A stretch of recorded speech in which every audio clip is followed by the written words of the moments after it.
Waman wala amma ba'd. Alhamdulillah, di malam hari yang mulia ini, di malam hari yang agung ini, kita memuji dan yang mulia, kita mengagungkan manusia yang mulia, kita berkumpul di tempat yang mulia. Insya Allah semua yang kumpul di tempat ini Allah jadikan orang yang mulia. Amin ya rabbal. Hadirin hadirat rahimakumullah, tidak akan bosan kita mengkaji kemuliaan Sayyidina Muhammad. Tidak akan daripada kita bosan dengan memuliakan, mengagungkan Sayyidina Muhammad. Karena sebab tidak ada manusia yang agung dan pantas diagungkan kecuali Sayyidina Muhammad. Tidak ada manusia yang mulia dan pantas dimuliakan kecuali Rasulullah. Sehingga dengan kita menjadi umat Rasulullah, wajib bagi diri kita untuk bersyukur kepada Allah Subhanahu wa Ta'ala. Banyak di kitab-kitab maulid, di kitab-kitab daripada rawi yang mengatakan bahwasanya apa? Rasulullah mulia, Rasulullah agung. Salah satunya Al-Habib Ali bin Muhammad bin Husain Al-Habsyi. Beliau mengatakan dalam maulidnya, ya gharul badru min husni wajhi tahadda al-babu fi wasfi ma'nahu. Beliau mengatakan bulan yang indah, bulan yang bercahaya, bulan yang bercemerlang itu cemburu dengan keindahan Sayyidina Muhammad. Kenapa cemburu? Karena sebab Rasulullah tidak ada cahaya yang melebihi Rasulullah, tidak ada cahaya yang terangnya melebihi Sayyidina Muhammad sallallahu alaihi wasallam. Sehingga apa? Tahayyul albabu fi wasfi ma'nahu. Sehingga orang yang cerdas, para ulama, orang cendekiawan, dia bingung bagaimana untuk mensifat Rasulullah SAW. Bagaimana untuk mensifat Rasulullah dengan sebaik-baik pensifatan? Karena tidak ada yang bisa memiliki Rasulullah kecuali Allah Subhanahu wa Ta'ala. Rasulullah mulia karena sebab diri Rasulullah. Rasulullah mulia bukan karena ketergantungan. Kalau kita mulia karena ketergantungan, tapi Sayyidina Muhammad SAW, Rasulullah mulia bukan karena ketergantungan. Oleh karena itu jadikanlah hamba kita sebagai umat yang mana hati kita dekat Sayyidina Muhammad, jasad kita selalu mengikuti Sayyidina Muhammad sallallahu alaihi wasallam. Ada satu kisah yang menarik. Ada satu orang yang cinta dengan Rasulullah dengan cinta yang luar biasa. Di zaman Syekh Abdullah bin Abdidai, pengarang kitab Maulid Diba, ada satu anak kecil yang mana saat Syekh Abdullah bin Abdidai beliau hendak pergi ke Madinah, anak kecil ini mengatakan, wahai Syekh, wahai ulama, wahai guruku, aku ingin ikut engkau untuk ziarah Rasulullah SAW ke kota Madinah. Akhirnya Syekh mengatakan, wahai anak kecil, ini perjalanan jauh, gak dekat 1 minggu. Apa kamu mampu, wahai anak kecil? Aku mampu, wahai Syekh. Sehingga tetap Syekh Abdullah bin Abdidai melarang beliau, tak boleh, karena ente kecil, ente gak boleh ikut. Ente ada di kota yang tidak. Singkat cerita, ini anak nekat. Syekh Abdullah bin Abdidai 1 minggu di perjalanan. Ini anak bergantungan di bawah daripada apa? Kudanya beliau. Akhirnya setelah 1 minggu sampailah di kota Madinah. Sampai di kota Madinah, itu anak terjatuh dari tunggangan Syekh Abdullah bin Abdidai. Gak makan, gak minum 1 minggu, itu gimana rasanya? Gak makan, gak kemasukan apapun 1 minggu, gimana rasanya itu? Lapar yang luar biasa, haus yang luar biasa. Tujuannya apa? Untuk bertemu Sayyidina Muhammad SAW, untuk ziarah makam Rasulullah SAW. Sehingga saat ini anak jatuh, dia ngesot. Tahu ngesot gak? Dia ngesot ke makam Rasulullah dan mengatakan, memegang makam Rasulullah, wa Rasulullah, aku rindu terhadapmu. Meninggal dunia itu anak. Meninggal dunia. Akhirnya dimakamkan di kota Madinah. Setiap tahun Syekh Abdullah bin Abdidai datang ke kota Madinah. Setelah ziarah Rasulullah, dia ziarah ke makam anak kecil itu setiap tahun. Akhirnya diperhatikan sama Syekh Abdullah bin Abdidai ini. Saat diperhatikan, semakin tahun bertambah tahun, maka anak kecil ini geser mendekat dengan Rasulullah SAW. Luar biasa anak kecil yang rindu dengan Rasulullah dengan setetes rindu, setetes cinta. Masih muda tapi kecintaan dengan Rasulullah luar biasa. Sehingga wajib bagi diri kita yang mengaku masih muda maupun yang tua, tanamkan cinta kita terhadap Sayyidina Muhammad. Tanamkan di hati kita hanya ada Rasulullah, manusia nggak ada yang lebih mulia lebih Rasulullah SAW. Bahkan dikatakan apa? Bal huwa yakutun wan nasu hajar. Rasulullah ini ibarat permata, ibarat berlian, dan kita manusia yang biasa ibarat batu kerikil, batu koran nggak ada harganya. Sehingga apa? Kalau kita ingin mulia, jadikanlah diri kita mengikuti ittiba dengan Sayyidina Muhammad. Kalau kita cinta dengan Rasulullah, wajib bagi diri kita untuk mengikuti Sayyidina Muhammad Sallallahu Alaihi Wasallam, karena hakikatul mahabbah al-ittiba. Hakikatnya cinta itu mengikuti orang yang kita cintai. Kalau aku cinta Nabi, tapi dia masih belum mengikuti Rasulullah, belum mengikuti sunnah Rasulullah SAW, maka cintanya bohong. Kalau anak sekarang bilang PHP, betul? Ini banyak ini. Ini saya selalu sampaikan di mana-mana. Banyak pemuda-pemudi yang hadir majelis taklim, betul? Tabligh akbar ujung kota ini dihadiri, ujung negara sama dia dihadiri, tapi masih pacaran. Banyak nggak di sini? Berapa banyak nggak di sini? Insya Allah yang masih pacaran Allah putuskan. Amin. Amin. Ini juga yang cowok ini suka nih, cowok nih suka gombal, betul. Aku loh suka gombal, betul. Adinda sayangku, engkau ibaratkan kota Semarang. Apa Semarang? Semakin rindu dan sayang. Lucu loh, betul. Kalau betul Amin. Oleh karena itu jangan, kalau aku cinta dengan Rasulullah jangan pacaran, betul. Kenapa? Wala taqrabu zina. Jangan kamu dekati zina. Pacaran itu zina. Banyak yang suka modus, akhirnya patah hati. Banyak yang suka modus, akhirnya patah hati. Apa patah hati? Patah hati gagal move on. Banyak dari sini. Banyak dari sini. Berpenente nanti. Oleh karena itu jangan. Rasulullah apa? Man ahya sunnati faqad ahabbani wa man ahabbani kana ma'i fil jannah. Orang yang menghidupkan sunnahku kata Rasulullah, maka dia telah mencintai aku. Dan siapa yang telah mencintai aku, maka dia akan bersamaku kelak di surga Allah Subhanahu wa taala. Oleh karena itu cinta Rasulullah dengan menghidupkan sunnah Nabi Muhammad SAW. Sunnah Rasulullah ini banyak. Sunnah Rasulullah itu banyak. Siwak, tahu siwak kan? Kemudian sunnah Rasulullah apa? Sholat sunnah, nawatib, qabliyah, ba'diyah, sholat sunnah di masjid bagi yang laki-laki. Itu jalankan supaya apa? Bahwasanya menjadi saksi kelak di hari kiamat kita adalah umat Sayyidina Muhammad SAW. Umat Rasulullah adalah umat yang selalu dekat dengan Rasulullah. Ada ikatan dengan Sayyidina Muhammad, ada hubungan dengan Rasulullah. Kalau umat Rasulullah tidak ada ikatan dengan Rasulullah, maka itu bukan umat Sayyidina Muhammad. Sehingga apa? Sehingga kita wajib memiliki ikatan dengan Rasulullah SAW. Dengan ikatan apa? Ikatan menghidupkan sunnah Rasulullah Sallallahu Alaihi Wasallam. Rasulullah bersabda dalam hadisnya, kalau al-mar'u orang ini akan dikumpulkan dengan orang yang dicintai. Cinta itu bukan dengan bukti kita cinta dengan Rasulullah. Jangan kita diam ketika kita melihat daripada apa orang yang maksiat kepada Allah. Diingatkan nggak boleh pacaran, nggak boleh mencuri, itu hukumnya dosa. Diingatkan sehingga apa?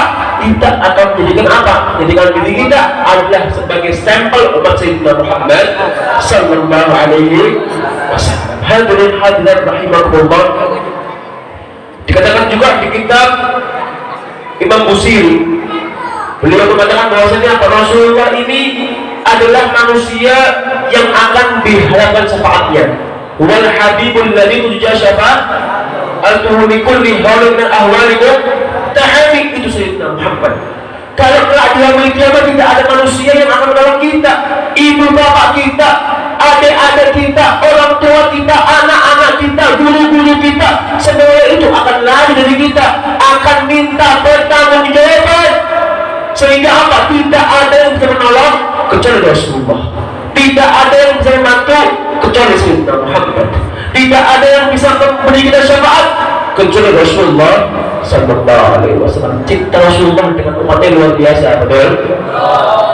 Contoh, saat beliau hidup, ini cerita sangatlah masyhur, terkenal. Saat Rasulullah masih hidup, Rasulullah hendak wafat, Rasulullah mengatakan apa?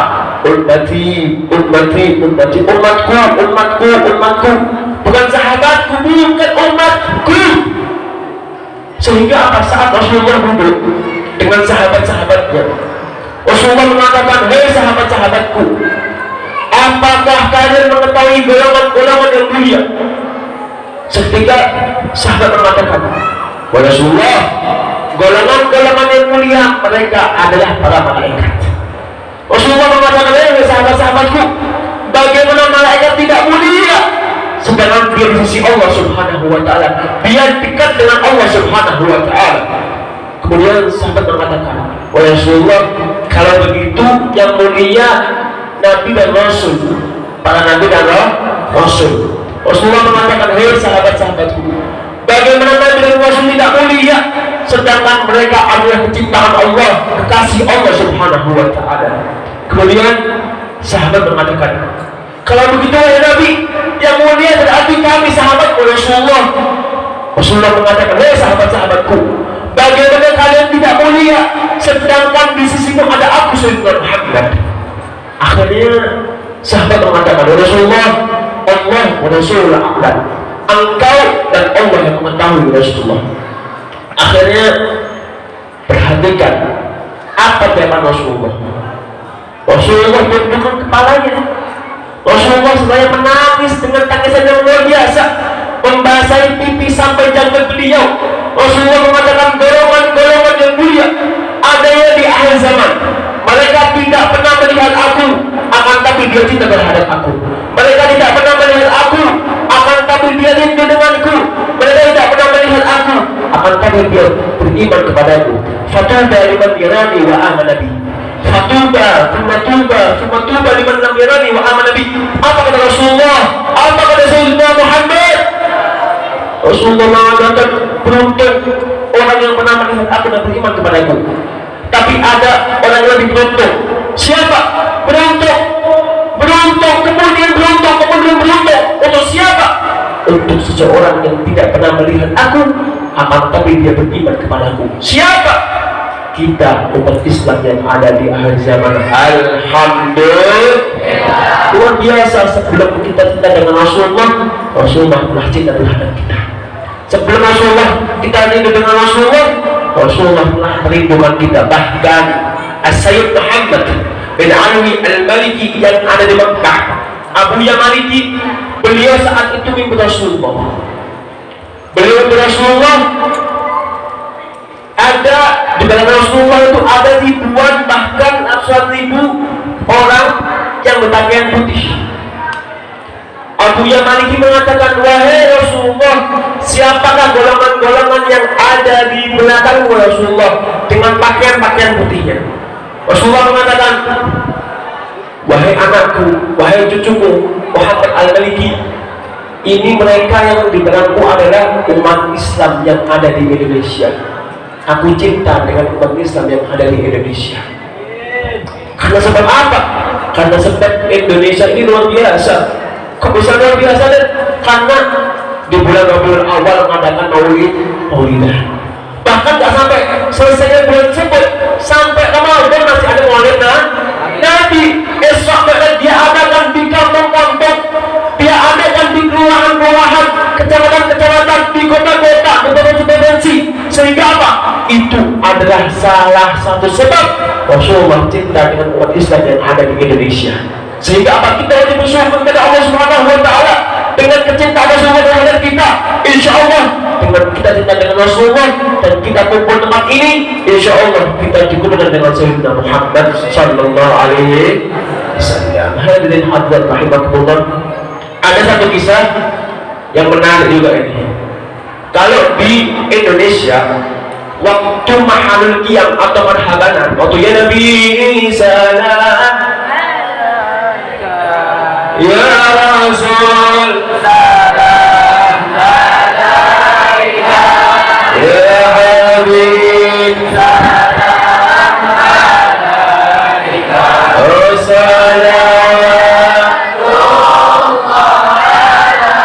kalau di Indonesia waktu mahalul qiyam dengan petasan, betul? Tapi ada satu negara yang unik. Waktu mahlul qiyam atau marhabanan itu dengan cara apa? Dengan cara dilemparkan senapan api ke atas langit. Di waktu itu Nabi salam cetus petasan api, senapan api. Satu kali waktu saat mahlul qiyam dilemparkan senapan api ke atas, pelurunya nyasar kena kepala orang lain.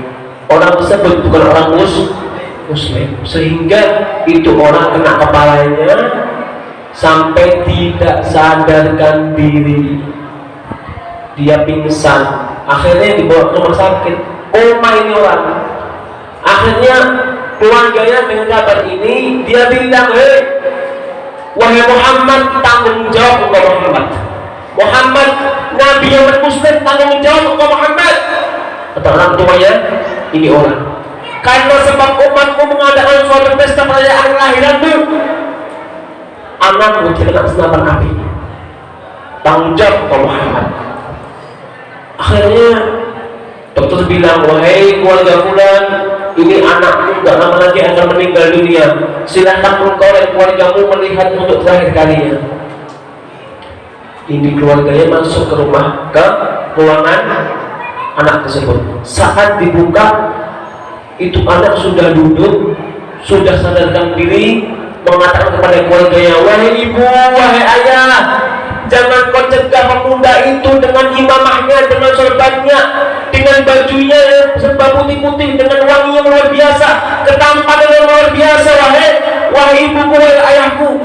Ini ibu sama ayah bingung, mana ada orang pakai sorban, baju putih-putih nggak ada, cuma ada keluarga dan dokter aja. Akhirnya ini anak cerita, wahai ibu, tadi saya koma, nggak sadar diri, tapi ada pemuda, ada orang yang tampan datang kepadaku, kemudian dia usap lukaku, kemudian aku sembuh, aku sadarkan diri, aku siuman. Akhirnya ini anak mengatakan, wahai ibu, engkau tahu dia siapa? Dia adalah Rasulullah, dia adalah Sayyidina Muhammad. Rasulullah telah meninggal dunia, tetapi rohnya tetap bersama kita. Rasulullah telah meninggal dunia, tapi demi Allah, Rasulullah menjaga umat-umatnya. Rasulullah telah meninggal dunia, tapi demi Allah, Rasulullah memonitor umat-umatnya. Sehingga apa? Sehingga yang melihat kejadian itu, satu rumah sakit, dokternya kayak pasien yang lainnya kayak semuanya masuk Islam karena sebab itu. Allah Rasulullah Muhammad. Luar biasa dalamnya Nabi. Tidak ada Nabi semulia Rasulullah, tidak ada Nabi semulia Sayyidina Muhammad sallallahu alaihi wasallam. Oleh karena itu, banggakan Rasulullah dengan amal kita. Jangan kecewakan Rasulullah dengan dosa-dosa kita. Dahulu orang kafir Quraisy melempar Rasulullah dengan kotoran onta, Akhir zaman umat Rasulullah melempar Rasulullah dengan kotoran dosa. Oleh karena itu taubat kepada Allah, ditaubat nasuha, dengan taubat yang sebenar-benar taubat. Karena ini dunia sudah lama, sudah tua. Buktinya apa dunia tua? Buktinya ada ulama-ulama mulai diambil nyawanya oleh Allah. Syekh Ali Jabir, Sayyidul Walid Al-Habib Abdul Siddiq, Al-Habib Al-Kaf, Al-Habib Ja'far Al-Kaf yang ada di Jawa Tengah. Wali-walinya Allah ambil sehingga dunia sudah mewah, dunia sudah marah, sudah murka karena ulah kita menginjak dunia dengan maksiat kepada Allah. Dunia telah marah, murka karena yang menginjak dunia ini adalah orang-orang yang hobi meninggalkan sholat. Sehingga apa? Gak lama dunia ini akan kiamat, gak lama. Makanya apa? Taubat kepada Allah. Bahaya. Rasulullah mengatakan, Inna Allah la yaqbidu ilma intiza'an yantazi'u bil ibad. Allah ini kalau mengambil ilmu, Allah kalau mengambil mencabut ilmu, gak langsung Allah ambil semua ilmu, enggak. Tapi apa?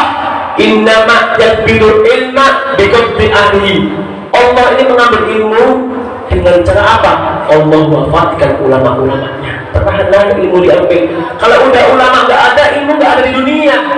Kalau ilmu nggak ada di dunia, apa? Hatta idza lam yubqi aliman ittakhadha nasu ru'usan juhalan. Rasulullah. Sehingga kalau tidak tersisa satu pun di dunia ini orang yang berilmu, maka apa? Orang-orang ini akan mengambil ilmu, manusia-manusia daripada apa? Makhluk Allah akan mengambil ilmu dari orang-orang yang bodoh, pakaiannya seperti ulama tapi dia bukan ulama. Bahaya orang bodoh. Idza su'ilu aftau bi ghairi ilmin fadallu wa adallu. Kalau orang bodoh sudah ditanya, berfatwa, memberikan ilmu, dia nggak punya ilmu sebenarnya. Kenapa? Fadallu wa adallu, maka dia akan sesat, menyesatkan. Maka apa? Ulama-ulama yang masih hidup, para asatidz, para kiai, para habaib yang masih hidup, yang memiliki ilmu, manfaatkan ilmunya sebelum besok Allah ambil daripada nyawanya. Kalau sudah nggak ada ulama, kita mau ngaji sama siapa lagi? Kalau nggak ada ulama, kita akan taklim, akan majelis taklim dengan siapa lagi? Kalau bukan dengan ulama, saudara. Sehingga apa? Manfaatkan ulama-ulama yang masih hidup. Oleh karena itu ambil berkahnya, ambil ilmunya, insya Allah Allah panjangkan ulama kita. Amin rabbal alamin. Hadirin hadirat rahimahumullah. Sebagai penutup, karena saya sudah selama 2 jam lebih ini, betul kan? Hampir 2 jam sudah selama ini. Sebagai penutup ada cerita di zaman Rasulullah SAW, sahabat Rasulullah, ada yang namanya Sa'labah bin Abdurrahman. Sa'labah bin Abdurrahman ini hidupnya cinta dengan Rasulullah, mengabdi khidmat dengan Sayyidina Muhammad. Satu kali waktu Sa'labah bin Abdurrahman ini diperintah Rasulullah, "Wahai Sa'labah, ambilkan aku barangku di rumahku." Ini Sa'labah memiliki 2 ciri. Memiliki dua ciri. Yang pertama apa? Yang pertama Sa'labah itu suka senyum. Yang kedua, kalau jalan cepat. Kalau jalan cepat. Akhirnya dengan kebiasaannya dia jalan. Saat di pertengahan jalan ini Sa'labah, kalau zaman dahulu itu WC umum nggak pakai pintu. Pakainya apa? Pakainya itu pelepah kurma. Sehingga kalau dihembus dengan angin akan jatuh. Sa'labah dengan jalannya dia, dengan cepatnya dia, dengan senyuman dia mendengar suara pelepah kurma jatuh, nggak sengaja dia nengok. Saat nengok, pikir ada orang mandi. Kalau orang sini kali nggak nengok lagi gini tuh aja. Bagus banget tuh badannya. Orang sini kayak gitu, tapi enggak. Sa'labah umur 15 tahun, anak kecil, takut kepada Allah. Saat dia lihat maksiat, kemudian dia nengok lagi, dia istighfar kepada Allah. Kebiasaan dia suka senyum berubah menjadi menangis setelah melihat maksiat. Singkat cerita, Sa'labah ini takut bertemu dengan Rasulullah, takut dia ketemu Rasulullah. Dia ngumpet, dia sembunyi, ada di ujung kota Madinah ada gunung. Dia ngumpet di atas gunung, takut bertemu dengan Rasulullah. 1 hari, 2 hari, 3 hari, Sa'labah tidak kembali ke Rasulullah. Akhirnya Rasulullah memerintahkan, "Hei sahabatku, wahai Salman Al-Farisi, wahai Umar bin Khattab, carilah Sa'labah. Dia telah menghilang 3 hari setelah aku perintah." Singkat cerita, Sayyidina Umar, 2 sahabat Nabi mencari Sa'labah. Akhirnya di ujung kota Madinah bertemu dengan penggembala kambing. Tanyalah 2 sahabat Nabi ini, "Wahai penggembala kambing, apakah kamu melihat anak kecil sukanya senyum?" dan coba jalannya cepat. Kata ini orang, "Kak, saya nggak pernah lihat, tapi yang saya lihat anak kecil suka menangis dan dia jalannya cepat." Ini Umar bin Khattab, dua sahabat Nabi ini bingung, apa dia kali ya? Akhirnya ya udah, aku tunggu dulu dah. Saya tunggu dulu ini bahasa kita ya. Bahasa mana pun kayak gitu. Bahasa sana bahasa Arab. Bahasa kita gini. Ya udah, tunggu dulu dah. Tunggu. Pengemudi kami ini bilang, dia nggak mau bertemu dengan manusia. Dia takut dengan manusia. Ente sembunyi aja. Dua sahabat Nabi sembunyi di balik batu. Saat petang, saat waktu maghrib datang, Tha'labah turun dari gunung, meminta gandum dan susu terhadap penggembala kambing. Akhirnya setelah minum naik ke atas lagi. Saat mau naik ke atas, dua sahabat Nabi ini lihat, "Hei Tha'labah!" Panggil mah dua sahabat Nabi ini, "Hei Tha'labah!" Dilihat, waduh, dua sahabat Nabi ini pasti dia akan membawa pada Rasulullah. Aku takut nanti Tha'labah. Dua sahabat Nabi ini kemudian lari juga, digendong Tha'labah, diangkat Tha'labah, dibawa pulang. Saat di rumahnya, Tha'labah sampai di rumahnya, Tha'labah ini langsung sakit, langsung menderita meriang. Tahu meriang nggak? Apa meriang? Serinduan kasih sayang. Kamu dalam meriang demam, tiba bunyi mulu. Meriang dia sakit demam. Saat sakit demam, lihat nih, Rasulullah, lihat nih, budi pekerti Rasulullah luar biasa. Rasulullah, sahabat Nabi merapat ke Rasulullah. Tha'labah udah di rumahnya. Tha'labah udah di rumahnya. Tapi dia sakit dengan Rasulullah. Gimana? Biar dia yang kesini atau engkau yang kesana dengan Rasulullah? Enggak ada. Biar aku sekalian jenguk Tha'labah. Ini anak kecil 15 tahun, Rasulullah datangi dia. Luar biasa anak Rasulullah. Sehingga Rasulullah datang rumah Tha'labah ketakutan, gemetar yang luar biasa. Dia tundukkan kepalanya, dia mengatakan, dia cerita dengan Rasulullah, saya melihat kayak gini, saya melihat maksud Rasulullah. Kemudian Rasulullah mengatakan, Allah telah mengampunimu Tha'labah, Allah telah mengamatimu Tha'labah. Akhirnya nggak lama kemudian badan Tha'labah ini dingin.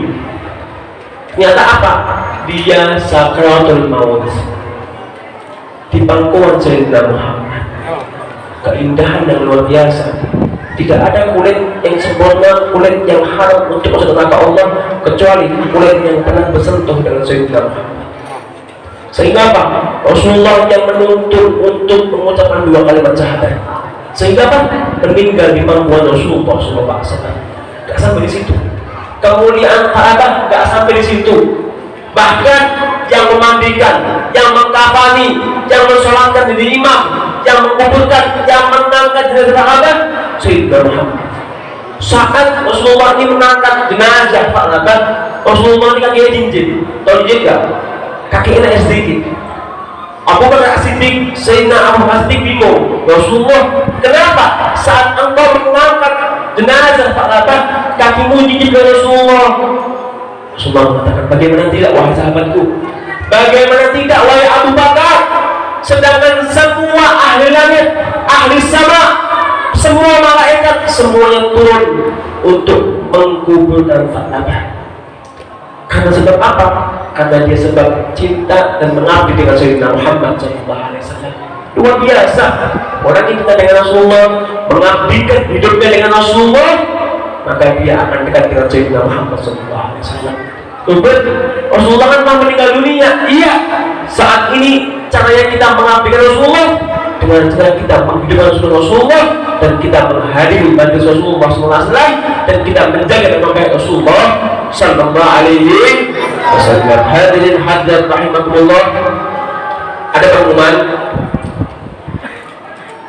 di pondok pesantren Sunniyah Salafiyah Al Khairiyah yang ada di Bekasi, pondoknya Al Habib Ali Didan. Itu banyak daripada santri-santri yang mana anak yatim, anak piatu, bahkan ada yang yatim piatu dan lain-lain. Sehingga apa? Ini kita dari pondok pesantren membawa poster foto Habib Ali Didan. Kemudian nanti laskar sebagian akan memutuskan dengan harga 20.000. Yang harga 20.000 gak mahal. Ini uang bukan buat pribadi, tapi ini uang buat pesantren. Mungkin karena sebab 20.000 Anda itu akan membantu posisi Anda dekat dengan Sayyidina Muhammad. Setiap santri baca daripada apa? Baca Al-Qur'annya, baca khataman Quran, sholatnya dia, puasanya dia, Anda akan mendapatkan pahala dari dia. Namanya apa? Namanya pahala jariah, pahala yang terus-menerus. Walaupun ente meninggal dunia, Anda akan tetap mendapatkan pahala di sisi Allah Subhanahu wa Ta'ala. Oleh karena itu, jadilah orang yang ikut andil dengan kebaikan.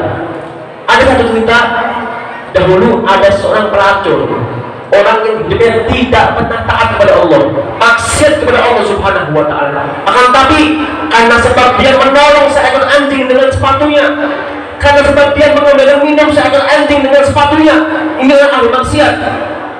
Dibilang minum terhadap anjing, karena sebab itu dia masuk surga Allah Subhanahu wa Ta'ala. Mungkin karena Anda membeli untuk membantu pondok kami, itu mungkin akan menyebabkan Anda masuk surga Allah Subhanahu wa Ta'ala. Kita baca qasidah, Anda minta tolong baca qasidah yang semangat semuanya. Gak usah pada pegang vokalnya jamaah semua.